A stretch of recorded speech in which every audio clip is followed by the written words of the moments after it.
আপনারা জানেন যে আমরা আজকে আমাদের নমিনেশনটা উইথড্র করেছি। আমি সহ প্রায় 14-15 জনের মতো এই জিনিসটা আমরা উইথড্র করেছি। আর এটা উইথড্র করার রিজনটা খুবই ক্লিয়ার। এখানে আমার কাছে মনে হয় না যে আমাকে খুব ডিটেলসে বা ব্যাখ্যা করে আপনাদেরকে কোনো কিছু বলার আছে। আমি শুরুর থেকে একটা কথা বলে আসছি যে ইলেকশনটা কোন দিকে যাচ্ছে বা কিভাবে হচ্ছে এই জিনিস নিয়ে আপনারা সবাই এখন ক্লিয়ার। যখন যেমন মনে হচ্ছে, যখন যা মনে হচ্ছে তখন তা করা হচ্ছে। এটা আসলে ইলেকশন না, এটা ইলেকশন না। আর ক্রিকেটের সাথে এই জিনিসটা কোনো দিক থেকেই মানায় না।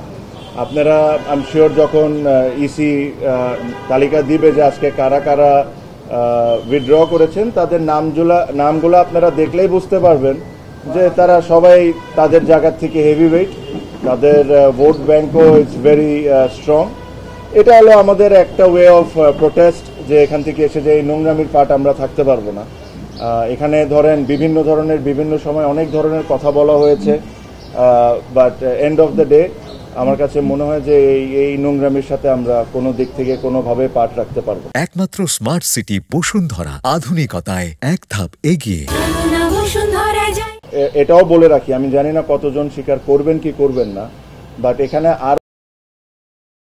তাদেরকে বিভিন্নভাবে বিভিন্ন ওয়েতে বোঝানো হয়েছে বা চাপ সৃষ্টি করা হয়েছে, তাদেরকে করে থামানো হয়েছে। বাট এছাড়াও অনেকেই আজকে উইথড্র করতেন। তাও 15 জন যদি আজকে করে থাকেন, যদি আমি রাইট হয়ে থাকি, এটা একটা সিগনিফিক্যান্ট নাম্বার। অলমোস্ট 50% আপনার উইথড্র করে নিয়েছে। সো আমি এই বিষয়ে কোনো এক সময় ডিটেলসে আপনাদের সাথে কথা বলবো যে কি হয়েছে কি হয় নাই। আমি একটা জিনিসই বলবো যে যারা বোর্ডে আছেন তারা যদি এভাবে করে ইলেকশন করতে চান করতে পারেন, জিততেও পারেন। বাট আজকে ক্রিকেট 100% হেরে গেছে, এটা নিয়ে কোনো সন্দেহ নাই। আপনারা বলেন বড় গলায় যে বাংলাদেশে ফিক্সিং বন্ধ করা লাগবে, আগে ইলেকশনের ফিক্সিং বন্ধ করেন, পরে ক্রিকেটের ফিক্সিং বন্ধ করার চিন্তাটা করি।